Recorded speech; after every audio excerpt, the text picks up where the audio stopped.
Beynəlxalq ana dili günüdür.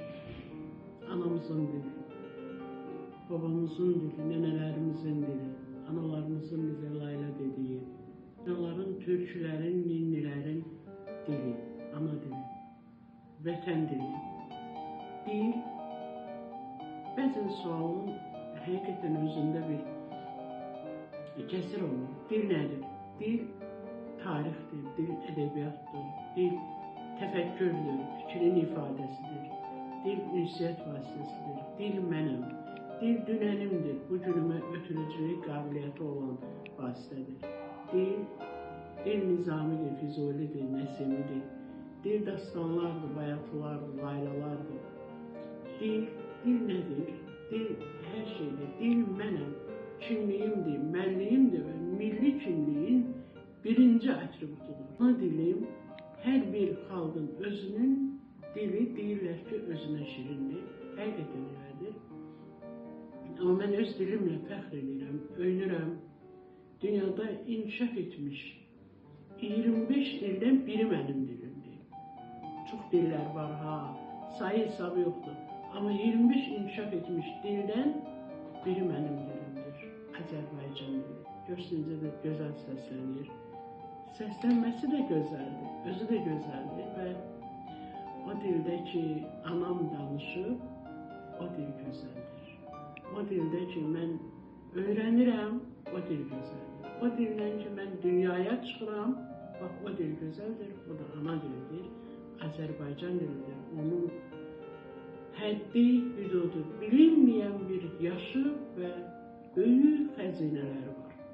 O xəzinələri mən bir sadaladım.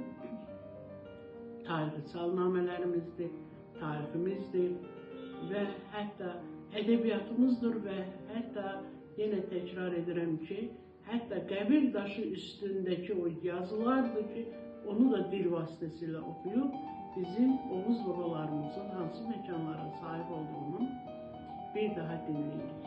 Sadəcə bir misal, vaxtilə Mikhail Yuryeviç Lermontov yazırdı ki, öz dostuna yazır ki, bilirsiniz Azərbaycan dili nə deməkdir? Görürsünüz, hətta bir qeyri-millətdən olan, qeyri-xalqın nümayəndəsi yazır ki, tək Azərbaycan dilini bilməklə nəinki Qafqazı, hətta yaxın şərqi dolanmaq olar. Bu həqiqətdə belədir. Yəni dilimizin kamilliyi, dilimizin böyüklüyü, onda danışan insanların çoxluğu ilə yox, ərazi məkanlarla ölçülməlidir. Azərbaycan dili bilməklə bütün İranı gəzə bilərsən, bütün Orta Asiyanı gəzə bilərsən. Volqa boyu, o necə deyərlər, bütün Tatar, Türk xalqlarının az sayılı xalqlar ki, yaşayır, hamısını gəzə bilərsən. Və s. haqqında və s. bu kimi məsələlər çoxdur, bunlardan danışmaq olar, amma dilimizin dövlət statusu olmalı, konstitusiya maddəsi olması və ulu öndərimizin, o böyük şəxsiyyətin dilimizə verdiyi dəyərlər, dilimiz haqqında qəbul etdiyi sərəncamlar, verdiyi sərəncamlar daha doğrusu və avqust ayının 1-2-si ana dili günü, əlifba günü elan edilməsi, ondan sonra onun mənəvi varisi Cənab İlham Əliyevin, möhtərəm prezidentimizin verdiyi dilimizin saxlığı uğrunda apardığı mübarizələr, qərarlardan, sərəncamlarda öz əksini tapır, öz nitqində öz əksini tapır. Sadəcə sonuncu 2 nümunəni deyəcəm sizə. Bunlardan biri 3 noyabr 2025-ci ildə Azərbaycan Milli Elmlər Akademiyasının 80 illik yubileyində Cənab Prezidentin çıxışında bir diqqət etsəz, dilə necə həssaslıqla yanaşır və deyir, əgər bu sözün, bir sözün, istənilən sözün öz dilimizdə sinonimi, əvəzləyə biləcək bir sözü varsa, onu başqa dildən almağa ehtiyac yoxdur. Yəni, dilimizi körlamaq ya təxribatdır, ya da səhvdir. Hətta təxribatdır deyir. Və təkrar 2026-cı ilin yanvar ayının 5-də kütləvi informasiya vasitələrinə verdiyi müsahibədə də Cənab Prezident dil haqqında daha geniş, daha ətraflı, onu qorumaq, onun sərhədlərini müəyyənləşdir. Sərhədi yoxdur dilimizin. Cənab Prezident özü deyir ki, Azərbaycan sərhədlərinin kənarda, Dağıstanda da, hətta Gürcüstan ərazisində 500 mindən çox, Cənubi Azərbaycanda, Azərbaycan dilində nə qədər deyirsən danışanlar var. Dilimizi yad təsirlərdən qorumaq, dilimizi başqa dillərin təzyiqlərinə məruz qoymaq olmaz. Bizim dilimiz, yenə mən cənab prezidentin sözlərinə əsaslanıram ki, heç bir dilin kölgəsində olmamalıdır. Müstəqil və saf, müqəddəs bir dilimiz var, onu qorumaq hər kəsin borcudur. Biz dil daşıyıcısıyıq, bilavasitə bizim borcumuzdur. Bunun üçün biz kimlərdənsə, yəni nəyəsə, hansı kitabasa, hansı dəftərəsə baxmaqla əmələ gəlmir. Biz buna gündəlik həyatımızda hər dəqiqə, hər an qorumalıyıq. Şeir dilidir, dilimiz zəfər dilidir, dilimiz hərb dilidir, dilimiz iqtisadiyyatın dilidir, siyasətin dilidir.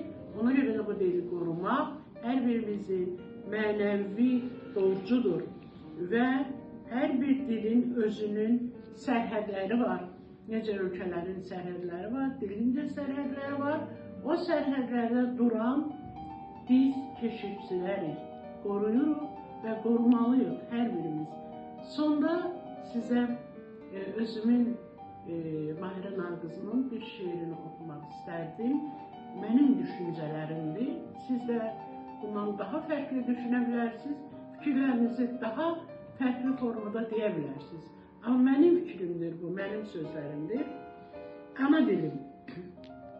Bu dünyanın yaşı qədər tarixim var. Sonu qədər, başı qədər tarixim var.